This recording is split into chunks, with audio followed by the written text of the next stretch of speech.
মৃত ব্যক্তিকে দাফন করার পর তাকে কবরে প্রশ্ন করা হয়, কিন্তু যারা পানিতে ডুবে মারা যায়, যাদের লাশ দাফন করা হয় না, তাদেরকে কিভাবে প্রশ্ন করা হয়? মাশাআল্লাহ, দরকারি প্রশ্ন। আল্লাহ রাব্বুল আলামিন কবরের প্রশ্নোত্তরের মুখোমুখি করবেন প্রত্যেকটা মানুষকে। কবরের প্রশ্নোত্তরের মুখোমুখি করার বিষয়টি অগণিত হাদিস দ্বারা যেমন প্রমাণিত, কোরআনে কারীমের আয়াত দ্বারাও প্রমাণিত। কিছু লোক মুনকারে হাদিস, হাদিস অস্বীকারী নামধারী মুসলমান বের হয়েছে, যারা কবরের আযাব এবং কবরে যে প্রশ্নোত্তর হবে সেগুলোর বিষয়কে অস্বীকার করে। অথচ কোরআনে কারীমে আল্লাহ রাব্বুল আলামিন ফেরাউনের অনুসারীদের সম্পর্কে বলেছেন যে আন্নারু ইউরাদুনা আলাইহা গুদুওয়ান ওয়া আশিয়্যা ওয়া ইয়াউমাল কিয়ামাতি আদখিলু আলা ফিরআউনা আশাদ্দাল আযাব। ফেরাউন এবং তার অনুসারীদেরকে সকাল বিকাল শাস্তির মুখোমুখি করা হয়, আর কিয়ামতের দিন বলা হবে সবচেয়ে কঠিন শাস্তির মধ্যে তাদেরকে প্রবেশ করাবার জন্য, অর্থাৎ জাহান্নামে দেওয়ার জন্য। তার মানে তার আগে থেকেই তাদের শাস্তি হচ্ছে, এই আয়াত থেকে পরিষ্কারভাবে বোঝা যায়। আর কবরের আযাব বিষয়ে অসংখ্য হাদিস আছে। নবী করিম সাল্লাল্লাহু আলাইহি ওয়াসাল্লাম আল্লাহর কাছে পানাহ চাইতেন, আল্লাহুম্মা ইন্নী আউযুকা মিন আযাবিল কবর, আল্লাহ কবরের আযাব থেকে আমি পানাহ চাই।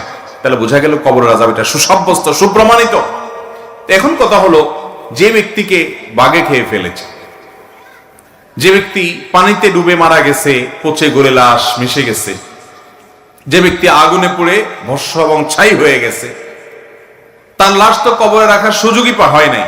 তাহলে তাকে কিভাবে কবরে প্রশ্নোত্তর করা হয়? এর উত্তর হলো, কবরের জগৎটাকে মূলত বলা হয় বারজাখের জগৎ। আল্লাহ তাআলা কোরআনে কারীমে বলেছেন, ওয়া মিন ওয়ারাইহিম বারযাখুন ইলা ইয়াউমি ইউবআসুন। মৃত্যুর পর বারজাখ বলতে একটা জীবন আছে। বারজাখ মানে আড়াল, যে জীবনটা কিয়ামত যে কায়েম হবে সেটা, এবং জীবন, এই দুইটার মধ্যবর্তী জীবন, আড়ালের জীবন, পার্টিশনের জীবন, যে এরপরেই হবে কিয়ামত। এই বারজাখী জীবন, এখানে মানুষের রূহ যে অবস্থায় থাকে, তার শরীরের ধ্বংসাবশেষ যে অবস্থায় থাকে, ধরেন একজন মানুষ পুড়ে ছাই হয়ে গেছে, একজন মানুষকে বাঘে খেয়ে ফেলেছে, সেখানে বাঘের শরীরের সাথে মিশে গেছে, সে যে অবস্থায় তার শরীর ধ্বংসাবশেষ থাকবে, ওই অবস্থায় ওই জায়গায় রূহ দিয়ে ওখানে আল্লাহ তাআলা কুদরতি ভাবে, অলৌকিক ভাবে, আমাদের দৃশ্যের বাইরে, দৃষ্টির বাইরে আল্লাহ তাআলা তাকে প্রশ্নোত্তরের মুখোমুখি করবেন। ওইটাই তার বারজাখী জীবন।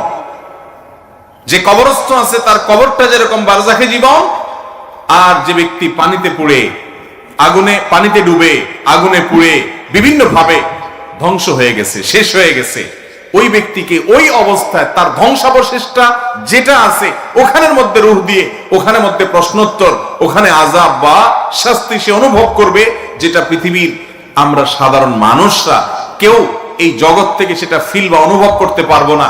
কারণ ওই জগৎটাই হলো আলামুল গায়ব বা অদৃশ্যের জগৎ। অতএব দৃশ্যের জগতের সবকিছু সে অদৃশ্যের জগৎকে ফিল বা অনুভব করতে পারবে না, সেটাই স্বাভাবিক। কথা কি বুঝাতে পারছি? অতএব আলামুল গায়ব সম্পর্কে, অদৃশ্যের জগৎ সম্পর্কে আমরা কোরআন এবং হাদিসের আলোকে যেটুকু শুধুমাত্র প্রমাণিত, এটুকু আমরা বলতে পারবো। ওখানে কিভাবে, তার ধরন কিভাবে হয়, ডিটেইল বিস্তারিত বিবরণ আল্লাহ তাআলা একমাত্র ভালো জানেন। কারণ ঈমানের গুরুত্বপূর্ণ একটা পাঠ হলো গায়েবের প্রতি, অদৃশ্যের প্রতি, কোরআন হাদিসে যেগুলো বলা আছে কিন্তু আমরা দেখি না, সেগুলোর প্রতি ঈমান আনা। সব কিছু যদি আমার চোখেই চলে আসে, তারপরে আমি বিশ্বাস করি, এর বাইরে আমি কিছু বিশ্বাস না করি, আল্লাহর কাছে যদি আমার আস্থা এবং বিশ্বাসই না থাকে, তাহলে ঈমান আর থাকলো কোত্থেকে? এই জন্য ভাইরা আমার, আলামুল গায়বের বিষয় সেটি হবে, সেটি নিশ্চিত। তার বিস্তারিত বিবরণ একমাত্র ইলম কার কাছে আছে? আল্লাহর কাছে আছে। যদি কোনো ব্যক্তি 4 রাকাত নামাজে প্রথম বৈঠক না করে দাঁড়িয়ে যায়, সেক্ষেত্রে করণীয় কি? 4 রাকাত নামাজের প্রথম বৈঠক, অর্থাৎ দ্বিতীয় রাকাতের বৈঠকটা না করে কেউ ভুলে দাঁড়ায় গেল, এরকম যদি করে ফরজ নামাজে, তাহলে শেষে সেজদায়ে সাহু দিলেই হয়ে যাবে। যদি দাঁড়ায় গেছে, তাহলে এখন আর উল্টা বসার দরকার আর নাই। আর যদি পুরোপুরি দাঁড়ায় নাই, মাত্র সেজদা থেকে ডাইরেক্ট উঠতে নিয়েছে, এর মধ্যে তার মনে পড়ে গেছে, এখনো পুরোপুরি দাঁড়ায় নাই, বরং বসার দিকেই বেশি আছে, আদা দিয়ে আছে, তাহলে সেই অবস্থায় বসে যাবে আর শেষে সেজদায় সাহু দিয়ে দিবে, তাতে তার নামাজ হয়ে যাবে।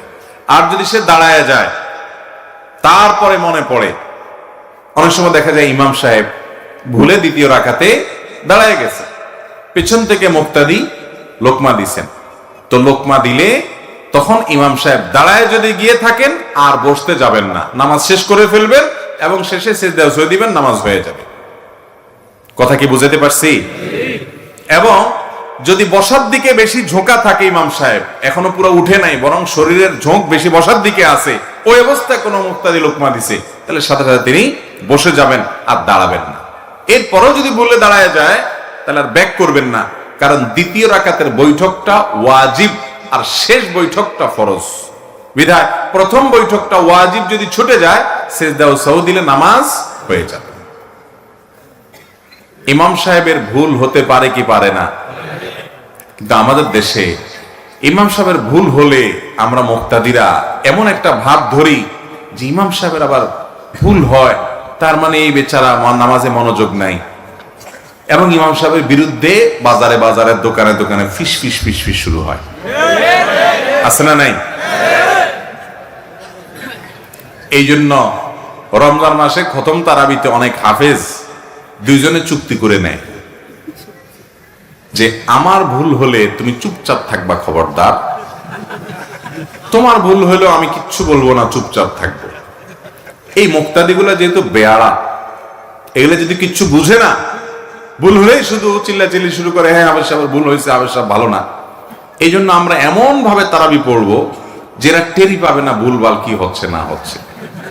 পরবর্তীতে নামাজ শেষ হলে তুমি বলিও আমার কোথায় ভুল হয়েছে, পরের দিন আমি দরকারে ঠিক করে দিব, তারপরে ভাই লোকমা দিব না আমরা একজন আরেকজন। এরকম চুক্তিতে অনেক হাফেজ সাহেবরা তারাবি শেষ করে শুধুমাত্র এই মুক্তাদিদের 1 ইঞ্চি বেশি বুঝার কারণে। সব জায়গায় বেশি বুঝলে লাভের চাইতে ক্ষতি বেশি হয়। ইমাম সাহেব বা হাফেজ সাহেবদের ভুল হতে পারে কি পারে না? খুবই স্বাভাবিক একটা ব্যাপার, খুব স্বাভাবিক। আরে আপনার ইমাম সাহেব তো পরের কথা, কাবার ইমাম, মসজিদে নববীর ইমামদের প্রায় সময় ভুল হয়। শুধু ভুল হয় না, এমন এমন ভুল হয় যে একবার তো আমার মনে আছে মসজিদুল হারামের কোন এক ইমাম, একটা ভুল হচ্ছে, পেছন থেকে আরেক ইমাম উনি লোকমা দিচ্ছেন, নরমাল 5 ওয়াক্ত নামাজেই, মাগরিবে বা এশা বা ফজর এরকম কোন একটা নামাজে কেরাতে ভুল হচ্ছে, পিছন থেকে লোকমা দিচ্ছেন, উনি লোকমা দিচ্ছেন কিন্তু ইমাম সাহেব ধরতে পারতেছেন না, তারপরও তিনি আবারও চেষ্টা করতেছেন, আবার পিছন থেকে লোকমা দিচ্ছেন, ধরতে পারতেছেন না, কয়েক দফা এভাবে হয়েছে, তারপরে তিনি ধরতে পারছেন, এরপর তিনি নামাজ শেষ করে চলে গেছেন। আমাদের দেশে এই ইমামের চাকরি আর জীবনেও যে 3 বার লোকমা দেওয়া লাগছে আপনারা, তাও ধরতে পারেন না, আপনি কেমন ইমাম? ভাইরা আমার, কাবার ইমাম তো পরের কথা। আমাদের নবীজি সাল্লাল্লাহু আলাইহি সাল্লাম, আল্লাহর নবী,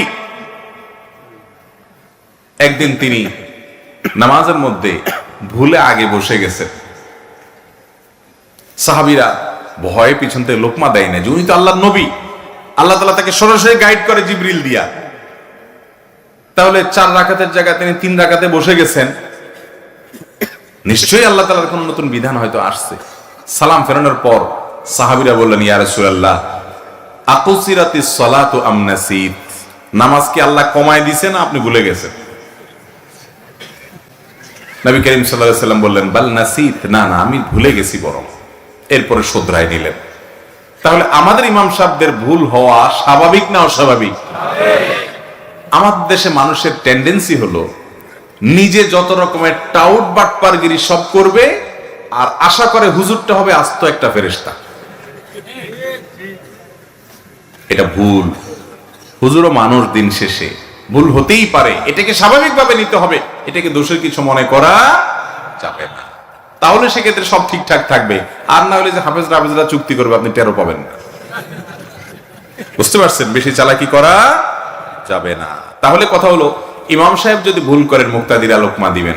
প্রায় সময় ভুল হতে পারে, কোনো দোষের কিছু নেই, কোনো দোষের কিছু নেই।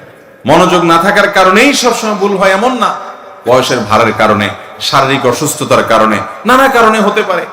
এ হওয়াটা দোষের না। ভুল হওয়াটা যদি দোষের হতো তাহলে নবীজির ভুল নামাজের মধ্যে হতো না। আল্লাহ তাআলা তার নবীজির ভুল হয়ে ভুল করায়া নামাজের মধ্যে প্রমাণ করেছেন যে তোমাদের ইমামদের এরকম ভুল হতে। কিন্তু এর মানে এই না যে ইমাম সাহেবরা দায়িত্বহীন থাকবেন। ইমাম সাহেব মুক্তাদিদের নেতৃত্ব দিচ্ছেন, তার নামাজের সবচেয়ে মনোযোগ থাকতে হবে, ধীরস্থিরতা থাকতে হবে, সুন্দর থাকতে হবে।